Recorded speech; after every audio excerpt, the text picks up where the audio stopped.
Hello, how you doing today? My name's Matt. I'm the author of Lies from the Pulpit, The Baptist Plot to Steal Your Faith. It's available on Amazon, so check it out if you'd like. I want to talk to you today about tithing. Should Christians tithe?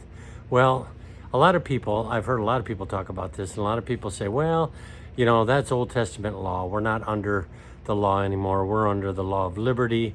We don't have to follow, the Old Testament laws, and they throw tithing in with that. Well, I want to talk to you a little bit about that idea. So the fact of the matter is, Abraham actually established tithing back in Genesis when he tithed to Melchizedek, who was the high priest and king of Salem. Now, that was 430 years or more before the law, before Moses brought down the Ten Commandments. So it's not really an Old Testament law. It was pre-law. Now, let's talk about the law itself, the Old Testament law, the Ten Commandments that Moses brought down from Mount Sinai. So for those people who think that, well, we're not under the law, so we shouldn't have to tithe anymore. First of all, tithing wasn't part of the law. It was established pre-law. But let's just say, for the sake of argument, that it is part of the law. Well, would those same people say that we don't have to live under the Ten Commandments anymore? Would they say, okay, we don't have to tithe, therefore, the Ten Commandments said that, well, we should have no other gods before God Jehovah. So do we not have to live under that anymore? Is it okay to have other gods before him? I would say not.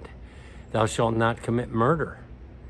Is it okay to murder now? No, I don't think so. I don't think it's okay to break any of the Ten Commandment laws. So for those people that would say, well, we don't need to tithe, that was, Old Testament, and that was, for the Israelites. Again, Abraham was pre-Israelites. He was, Jacob became Israel, and the Israelites, were the first 12, or the 12 tribes came from his 12 sons. So yeah, I don't think that's accurate. I don't think the concept that, that's Old Testament law, we shouldn't live under it, and then it's only for the Israelites. That's not true. Now, if we decide we don't want to tithe, what are we giving up? Well, look at Malachi 3:10. God tells us that if you bring your tithes and offerings into my storehouse, see if I don't open up the windows of heaven and pour out a blessing more than you can hold. Jesus told us, give and it shall be given unto you. So, and with the measure that you meet, the same will be measured unto you. He went on to say that it will be given to you, pressed down, overflowing, pressed together. So if you decide that you don't need to tithe, that's okay. But then you're giving up an awful lot of blessings. So the idea of, well, we don't need to tithe, that's Old Testament. Don't think of the Ten Commandments, okay? You still got to live by those. Yes, we're under the law of liberty. Yes, we could be forgiven if we break any of those Ten Commandments. But the Ten Commandments, when you think of a law, we have the law of gravity as well. And really, God's laws are not much different than the laws of gravity. If you break the Ten Commandments, you're going to suffer consequences. Yes, you'll be forgiven. You ask God to forgive you, and you can be forgiven, and you can still go to heaven. But that doesn't mean that you're not going to suffer consequences down here on earth. If you committed adultery, that could destroy your marriage. Terrible consequences there. If you commit murder, you can end up in jail. Or if you steal, you can end up in jail. Forgiven, yes. Consequences, yes. Well, the same holds true with tithing. If you decide you're not going to tithe, there's consequences for that. You're giving up a lot of blessings. You're giving up that promise of God opening up the windows of heaven and pouring out a blessing more than you can hold.